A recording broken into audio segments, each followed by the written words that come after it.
महाराष्ट्राचे मंत्रिमंडळातील आमचे सहकारी नवाब मलिक यांना परवाच ईडीने ताब्यात घेतलं. सबसिक्वेंटली त्यांना अटक दाखवली आणि त्यांनी कोर्टात प्रोड्यूस केल्यानंतर कोर्टासमोर आमच्या वकिलांनी अनेक खुलासे केलेले आहेत जे आपल्या सर्वांच्या समोर आहेत. एखाद्या मंत्रिमंडळातील मंत्री असणाऱ्या व्यक्तीला सकाळी 6 वाजता घेऊन कुठल्याही समन्सशिवाय ताब्यात घेणे आणि ईडी कार्यालयात गेल्यावर समन्स देणे आणि हातात देणे हा सगळा कायदा धाब्यावर बसून केलेल्या कामाचा भाग असावा असं दिसतंय. आपल्या सतत 3000 कोटी रुपयाच्या प्रॉपर्टीच्या बद्दल बोललं जातंय. ते जे प्रॉपर्टी आहे त्या प्रॉपर्टीचा तपशील माझ्याकडे आहे आणि त्या प्रॉपर्टीमध्ये आपल्याकडे 336 मरियमबाई फजले अब्बास, मोहम्मद अली गोवावाला आणि मुनिरा प्लंबर यांच्या वतीनं मुखत्यारपत्र सलीम पटेल यांच्याकडे होतं. ते जी प्रॉपर्टीचे नंबर आहेत 336, 336-1 ते 5 व 7 ते 24 आणि 338 आणि सरदार शावली खान यांच्याकडे 336/25 हे जे नंबर आहेत या सगळ्या याच्यात क्षेत्रफळ मोठं जरी असलं तरी ते क्षेत्रफळ मर्यादित आहे, कारण तो सगळा भाग हा झोपडपट्टीनी आणि इतर अतिक्रमणाने व्यापलेला आहे. शिल्लक राहिलेला जो बॅलन्स प्लॉट आहे तो 336 मधला जो आहे त्यात फक्त 390 स्क्वेअर मीटर एवढा बॅलन्स प्लॉट शिल्लक आहे आणि त्यातलाही काही भाग धोबी घाट म्हणून रिझर्व्ड आहे. 338 मधला देखील 937 स्क्वेअर मीटर एवढाच बॅलन्स प्लॉट आहे आणि त्यातली शिल्लक जागा गार्डनसाठी रिझर्व आहे. आणि 336/25 या सर्वे नंबरमधली जी क्षेत्रफळ आहे ते सगळं 378 स्क्वेअर मीटर, हे सगळं 378 स्क्वेअर मीटर हे ऑक्युपाईड आहे. तिथं कोणताही बॅलन्स एरिया शिल्लक नाही आणि त्याचा परिणाम म्हणून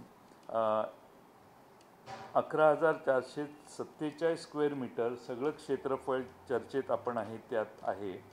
त्यातला जवळपास 10,119 स्क्वेअर मीटर हा ऑक्युपाईड वेगवेगळ्यांनी अतिक्रमण केलेले झोपडपट्टी असणारे हे क्षेत्रफळ आहे आणि त्यातला फक्त 1,327 स्क्वेअर मीटर हे क्षेत्रफळ हे मोकळं, पण त्यात 2 रिझर्वेशन धोबी घाटचं आणि गार्डनसाठी रिझर्वेशन आहे असे हे प्लॉट आहेत.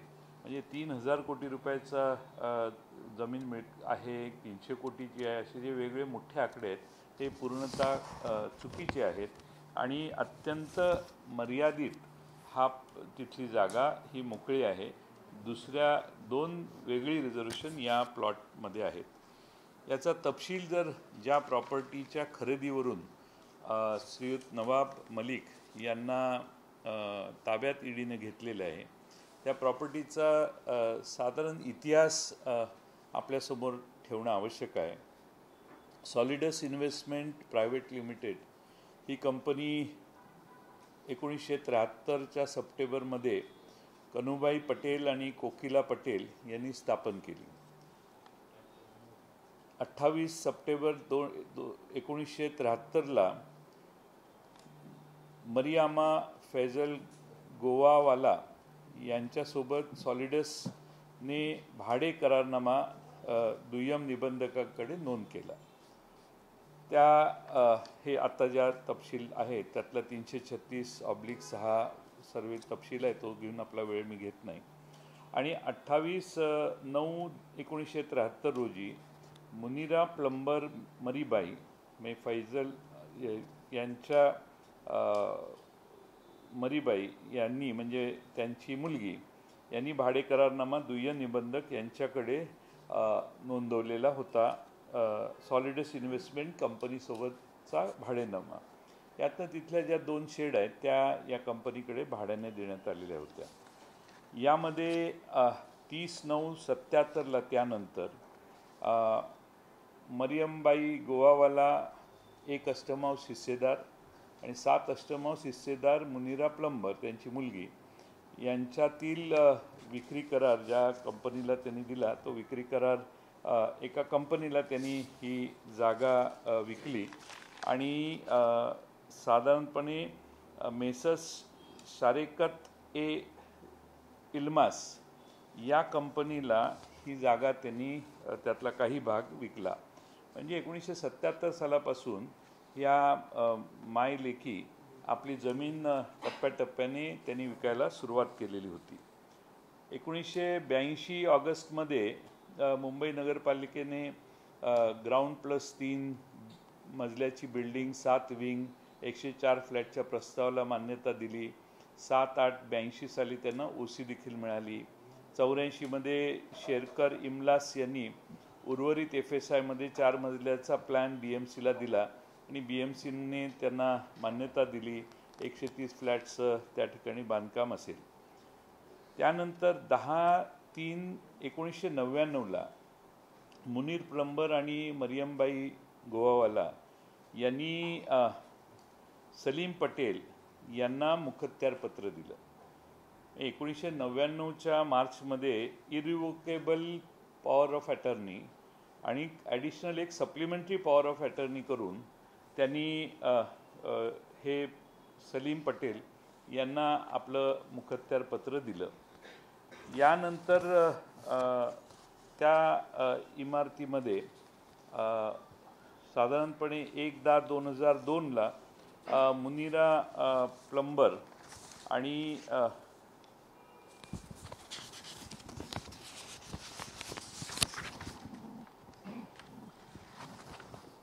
मुनिरा प्लंबर मरियमबाई यांनी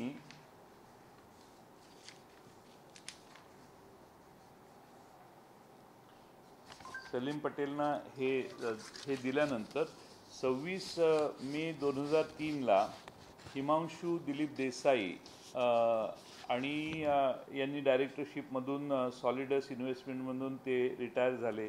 साधारणपणे मे 2003ला नवाब मलिक इकडे सॉलिडस कंपनीमध्ये नवाब मलिकांच्या कुटुंबीय या ठिकाणी डायरेक्टर झाले सॉलिडसमध्ये आणि 31 मे 2003ला त्या दरम्यान कनुबाई पटेल आणि कोकिला पटेल यांनी डायरेक्टरशिपमधून सॉलिडसमधून रिटायरमेंट घेतली. साधारणपणे 18/7/2003ला या ठिकाणी आपल्याला लक्षात येईल की भाडे करारनाम्याचे रूपांतर मालकी हक्कामध्ये करण्यात आले त्या सॉलिडस इन्व्हेस्टमेंट कंपनीच्या.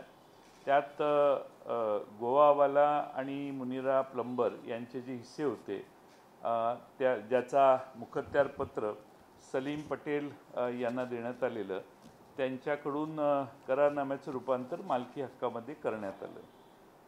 त्यानंतर 12/2005 साली बाजारभाव जवळपास 3.5 कोटीप्रमाणे त्याचे 17,67,000 स्टॅम्प ड्युटी देखील भरण्यात आलेली आहे आणि एकंदरच एकत्रित प्रकारे व्यवहारात साधारणपणे जो सगळा व्यवहार झाला काही जागा त्याची होती म्हणून थोडा जो तुकडा त्यांचा होता त्यासाठी सॉलिडस इन्व्हेस्टमेंट आणि त्यांच्याकडून ते ॲग्रीमेंट झालं आणि हे जे पटेल होते ते पटेल यांच्या बाबतीत माझ्याकडे माहिती आहे की पटेल यांच्यावर जे काही आरोप झाले ते 2007 साली झाले.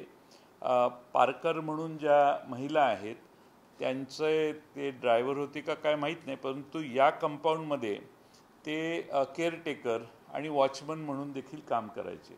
त्यामुळं त्यांच्या नावाने मुखत्यारपत्र असल्यामुळे सलीम पटेल यांच्याबरोबर 2005 साली करार झाला. सलीम पटेल यांच्यावर जी पारकर यांच्या बरोबरची कारवाई आहे ती 2007 साली झालेली आहे. त्याच्या आधी सलीम पटेल गुन्हेगार आहेत किंवा काय याच्याविषयी सलीम पटेल यांना 24 मे 2007 रोजी अटक झाली आणि बेलवर 28/9/2007 साली ते रिलीज झाले आणि 27 फेब्रुवारी 2021ला अजमेरला कार्डियक अरेस्टने त्यांचा मृत्यू झाला. सांगण्याचा मुद्दा हा आहे की या सगळ्या ह्याच्यात सलीम पटेल हे 2007 साली त्यांना निर्मलनगर आणि अँटॉप हिल SRA स्कीम इथे हसीना पारकर यांच्याबरोबरचे जे काही गुन्हा झाला त्यात त्यांना त्यांच्यावर आरोपपत्र सादर केलं गेलं आणि त्यांना अरेस्ट झाली, बेलही त्यांना मिळाला. परंतु 2005 साली त्यांच्यावर जो करार केला आहे त्यावेळी त्यांच्यावर कोणता गुन्हा त्यावेळी अशा प्रकारचा नव्हता. त्यामुळं कोणत्याही परिस्थितीत नवाब मलिक यांना याच्यात सरदार शाहवली खान जे आहे ते तिथं राहतच होते. त्यांच्याशी करार केल्याशिवाय दुसरा पर्याय नव्हता, कारण त्या जमिनीचा काही भाग जो तुकडा आहे तो त्यांच्या ताब्यात होता. आणि सलीम पटेल जे आहेत ज्यांच्या नावाने मुखत्यारपत्र होतं त्यांच्या नावाने कोणताही गुन्हा 2007च्या आधी जो हसीना पारकर यांच्या समोरच जी घटना घडली त्यात जो गुन्हा घडला त्यात त्यांचं नाव आहे ते 2007 साली आहे, आधी नाही आहे. एकंदरच सगळा प्रकार बघितला तर ही रीतसर करण्यात आलेली खरेदी आहे. या बाबतीत कोणताही टेरर अँगल असण्याचा प्रश्नच उद्भवत नाही आणि नवाबभाई ज्या ठिकाणी राहतात त्याच्या जवळचीच ही जागा असल्यामुळे त्यावेळी आजही ती एन्क्रोच्ड आहे, ती काही मोकळी जागा नाही. पण त्या ठिकाणी नवाबभाईंना रस्त्याची रुंदी करण्याच्यासाठी आणखीन काही गोष्टी करण्याच्यासाठी त्या तिथं जे झोपडपट्टीधारक आहेत त्या झोपडपट्टीधारकांच्या हिताच्या काही काम करण्यासाठी निर्णय घेण्यासाठी त्यांनी त्यात पुढाकार घेतलेला होता. एकंदरच या ठिकाणी नवाब मलिक यांच्यावर जे हसीना पारकरना धरून अगदी दाऊद इब्राहिमपर्यंत हे सगळं प्रकरण पोचवण्याचं काम चाललेलं आहे त्याचा कोणतंही तथ्य नाही. कोणत्याही परिस्थितीमध्ये नवाब मलिक किंवा यामध्ये ज्या मुनिरा आणि त्या दुसऱ्या महिला ज्या आहेत दोघींनी जे मरियम आणि मुनिरा प्लंबर यांनी जी त्या ठिकाणी पॉवर ऑफ अटर्नी दिलेली त्याच्यावर त्यांनी 20 वर्षात कधीही ऑब्जेक्शन घेतलं नाही. 20 वर्षात त्यांनी कधीही आम्हाला पैसे मिळाले नाहीत असं सांगितलं नाही. त्या आत्ताच सांगायला लागल्या. आता 20 वर्षापासून जी 15-20 वर्षात ज्या गोष्टी घडलेल्या आहेत त्याच्याविषयी जर कोणी तक्रार केली तर ज्याच्यावर हा तक्रार किंवा आरोप आहे त्याला ईडीने किंवा पोलिसांनी किमान त्याला 24 तास 20 तास तरी स्पष्टीकरणासाठी देणं आवश्यक होतं. पण एखाद्या व्यक्तीला ताब्यात घ्यायचं, त्याला कोणताही सपोर्ट बाहेरून कागदपत्राचा देण्याची संधी द्यायची नाही आणि दुपारपर्यंत अरेस्ट दाखवायचं, हा सगळा अजब प्रकार आहे.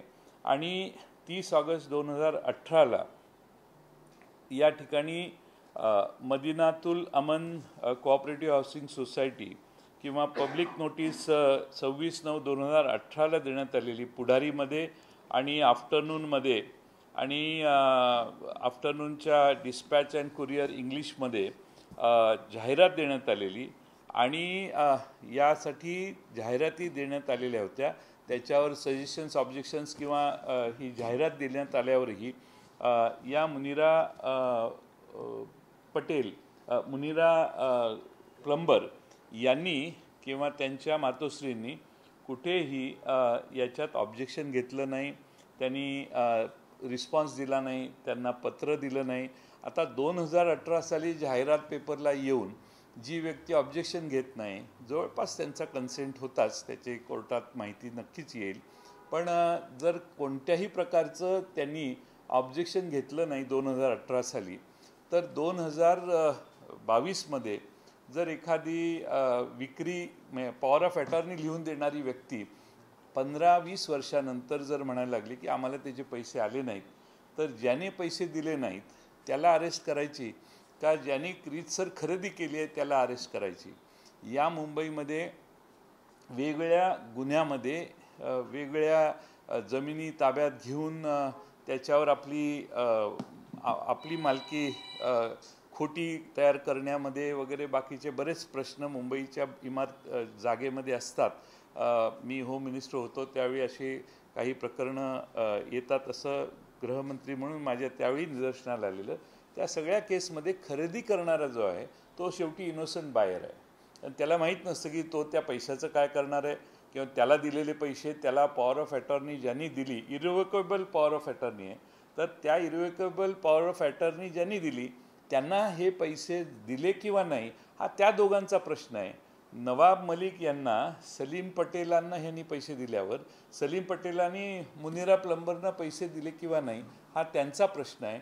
2018 साली ऑगस्ट आणि सप्टेंबर महिन्यात ज्या जाहिराती दिल्या त्या संबंधात त्यांनी कुठं ऑब्जेक्शन घेतलं नाही, त्यांनी कधी त्याला उत्तर दिलं नाही, रिस्पॉन्स दिला नाही. असं पेपरला दिलेल्या जाहिरातीनंतर 18 साली जी घटना झाली त्याला 4 वर्षानंतर त्याच महिला जर म्हणत असतील मला पैसे मिळाले नाहीत आणि त्या महिलेला पैसे मिळाले नाहीत हा डिस्प्यूट तिच्यात आणि सलीम पटेलमध्ये असू शकतो, त्याच्यात नवाब मलिक यांचा कोणताही संबंध नाही. आणि त्यामुळं ही एक चुकीची बाब घडते असं आमचं मत आहे. जाणून बुजून उघडून ताणून याला टेररिस्ट अँगल आणणं, याला दाऊद इब्राहिमचा संबंध जोडणं आणि नवाब मलिक यांना बदनाम करण्याची मोहीम काहींनी प्रसारमाध्यमातून सुरू केलेली आहे.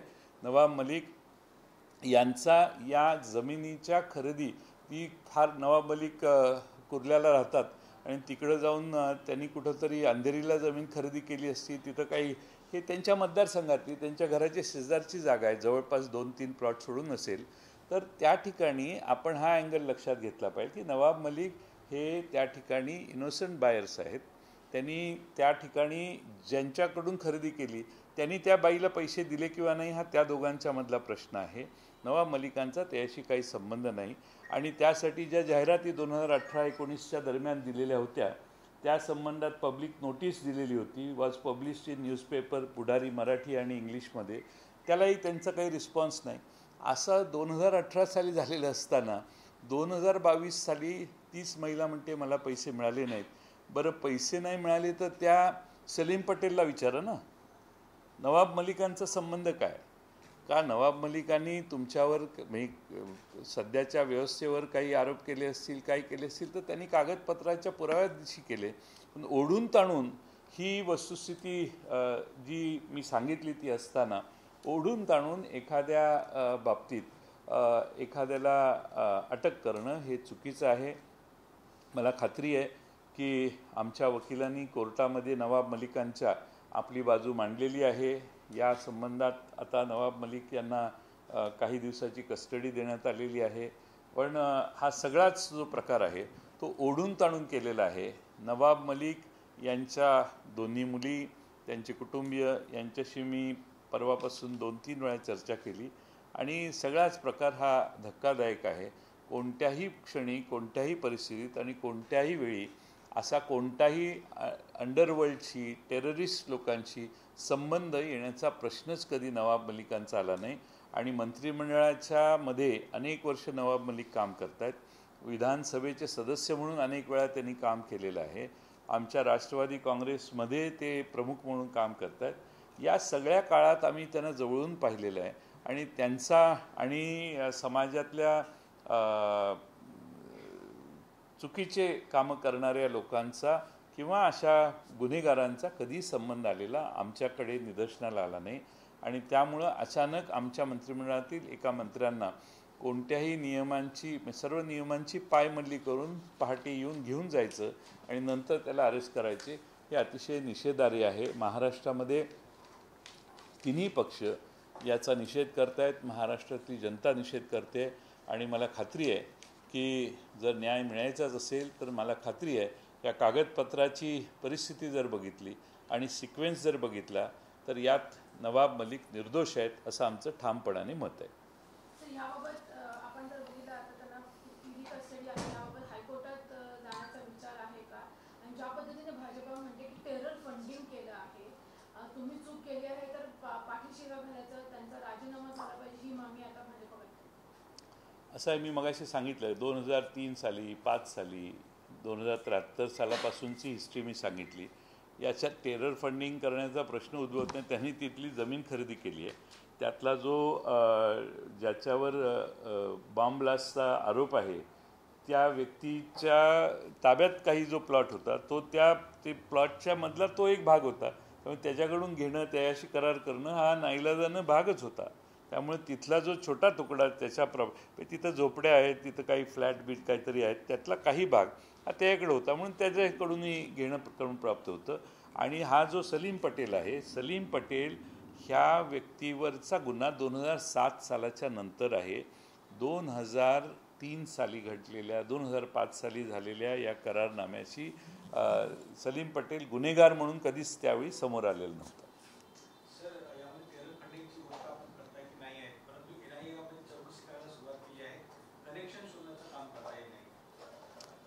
आमचं तेच म्हणणं आहे की ज्यावेळी एका बाजूने कोणत्याही परिस्थितीत यामध्ये असा विषय कधीच आलेला नाही आणि मुंबईमध्ये अशा अनेक केसेस झालेल्या आहेत की ज्यात गुन्ह्यातून दडपशाहीतून जमिनी ताब्यात घेतल्या, मूळ मालकाच्या पुन्हा नावाने करण्याचे क्लेम झाले.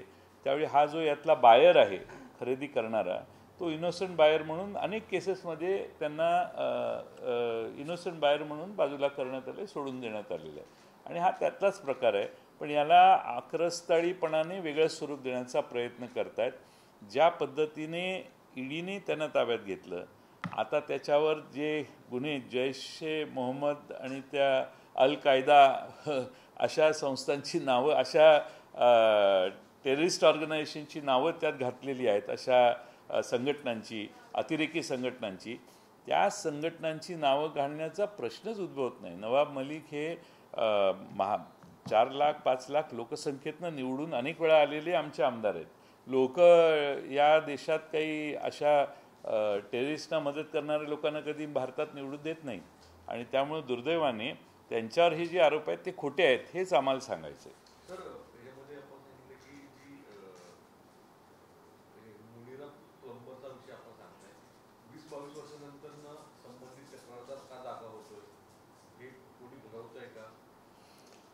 तोच आमचा जनतेच्या समोर मुद्दा आहे की 20 वर्षानंतर एखादी व्यक्ती जागी होते.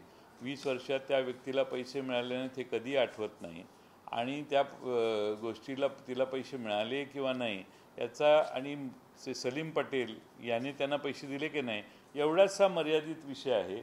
यामध्ये नवाब मलिकांनी पैसे देऊन स्टॅम्प ड्युटी भरून जमीन खरेदी केलेली आहे, त्यांचा संबंध कसा येऊ शकतो? त्यामुळं सलीम पटेल याच्यावर काय कारवाई करायची असेल तरचा भाग वेगळा आहे. आणि मी मगाशी सलीम पटेल मधल्या काळात त्यांचं निधन झालं हेही मी सांगितलं. ते हयात असताना तक्रार झाली नाही. ते हयात असताना त्या मुनिरा प्लंबर यांनी तक्रार केली असती तर त्यांना विचारले असतं आणि ते आज सांगू शकले असते.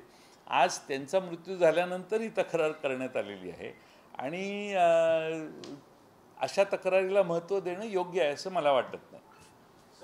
चर्चा अशी पण आहे की महाविकास आघाडीमधून खास करून राष्ट्रवादी काँग्रेस पक्षावर भाजपकडून दबाव आणण्याचा प्रयत्न करतात की तुम्ही महाविकास आघाडी सोडून त्यांच्यासोबत जावं, अशी मोठ्या प्रमाणात चर्चा आहे. अशा प्रकारे हा सगळा खेळ चालू आहे. मला यात मी गेले 2 दिवसात याबाबत भाष्य वेळोवेळी केलेलं आहे.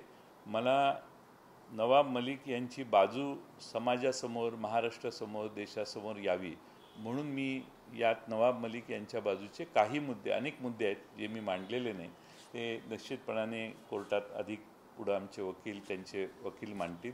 पण ह्या मुद्द्यांची मांडणी ह्याच्यासाठी करतो की लोकांच्यातून निवडून आलेला, अनेक वर्ष लोकांचं प्रतिनिधित्व करणारा महाराष्ट्राच्या मंत्रिमंडळातला माणूस, याला जर तुमच्याकडे शंका असेल तर त्याला किमान चौकशी करा, त्याच्याकडून माहिती घ्या, त्याची बाजू ऐका, त्याची कागदपत्र मागवा. महाराष्ट्राच्या मंत्रिमंडळातला माणूस काही ईडीने बोलवलं म्हणून पळून जाणार नाही. त्यांनी समन्स नसताना ईडीच्या बरोबर ते तिकडं कार्यालयात गेले. नवाब मलिक घाबरणारी व्यक्ती नाही आहे, ते स्वतःहून गेले तिथं. त्यांनी तिथं गेल्यावर रजिस्टर दाखवले हा भाग वेगळा, पण ते सहकार्य करायला तयार असताना सगळी कागदपत्र नवाब मलिक जर बाहेर आले आणि चर्चा करून त्यांनी सगळी कागदपत्र आणि त्यांना एक्सप्लेन केलं तर मला वाटतं हा प्रश्न सहजगत्या ईडीच्या समाधान करण्याच्या क्षमतेचा आहे. सर, कहीं आपको ऐसा नहीं लगता उस समय आप लोग क्यों नहीं ये पेपर सारे लेके आए, एक्सप्लेन किए चीज़ों को, तो आज ये चीज़ें हुई नहीं रहती इतनी। नहीं, मुझे लगता है कि नवाब भाई को ये सारी चीज़ें मालूमात उनको होगी, उनके पास सारे कागजात होंगे। मुझे उसमें कोई शक नहीं लगता कि वो एक्सप्लेन नहीं कर पाएंगे पूरी तरह से। वो उनका कॉन्फिडेंस लेवल आपने देखा होगा कल कोर्ट में भी या ईडी के ऑफिस में भी, वो उनको पूरा विश्वास है, क्योंकि वो गलत नहीं है और गलत नहीं होता है वो ही आदमी पूरे विश्वास से चलता है। और मुझे पूरा विश्वास है कि वो अगर मौका दिया जाए तो कोर्ट को या ईडी को पूरी एक्सप्लेनेशन वो बराबर के बराबर दे सकते हैं। समज ईडीच्या आणि विशेषतः या आरोपांना चॅलेंज करण्यात येणार आहे का वरच्या कोर्टात? याच्या बाबतीत वकील योग्य तो सल्ला त्यांच्या कुटुंबियांना देत असतील आणि ते त्याच्यावर निर्णय घेतील। त्या तपशिलाची मला माहिती नाही। सर, हे सरकार बेसावध राहिले का? म्हणजे नवाबभाई बोलत होते माझ्या घरी पाहुणे येणार, त्यांना माहिती होतं। स्वतः देवेंद्र फडणवीसांनी 2 महिने आधी आरोप केले होते, भीती होता, आणि आताही म्हणजे आज पण यशवंत जाधव यांच्यावर ॲटिट्यूड पडली, सगळं होणार आहे, सगळं माहिती आहे, तरी मग बेसावध आहे का? सावध आणि बेसावध हा प्रश्नच नाही आहे, कारण नवाब मलिक यांच्यावर रेड झाल्यावर ईडी चौकशी करायला बोलवते। ईडीने जी माहिती मागवली नवाबभाई परत पाठवलं असतं तर नवाबभाईंनी परत येऊन सगळी कागदं नेऊन दिली असती। तुम्ही संधीच देत नाही ना माणसाला। 20 वर्ष जी बाई झोपलेली आहे तिने तक्रार केल्यावर 20 मिनटं पण एखाद्याला कागद गोळा करायला देत नाही। तुम्ही घरी जाताना पहाटे 6लाच उठवता आणि 7ला माणसाला घरी घेऊन ईडीकडे घेऊन जाता। संधीच जर देत नसाल आणि संधी द्यायची तयारीच जर या देशात संधी द्यायची तयारीच नसेल तर मग माहिती तरी ज्यांनी गुन्हा केलेला आहे असं तुमचं म्हणणं आहे त्या व्यक्तीला त्याचा खुलासा करायची संधी दिली पाहिजे। नवाबभाई आता जेजेमध्ये ॲडमिट आहेत, त्यांची प्रकृती आता कशी आहे आणि उपचार योग्य सुरू आहेत का? नवाबभाईंना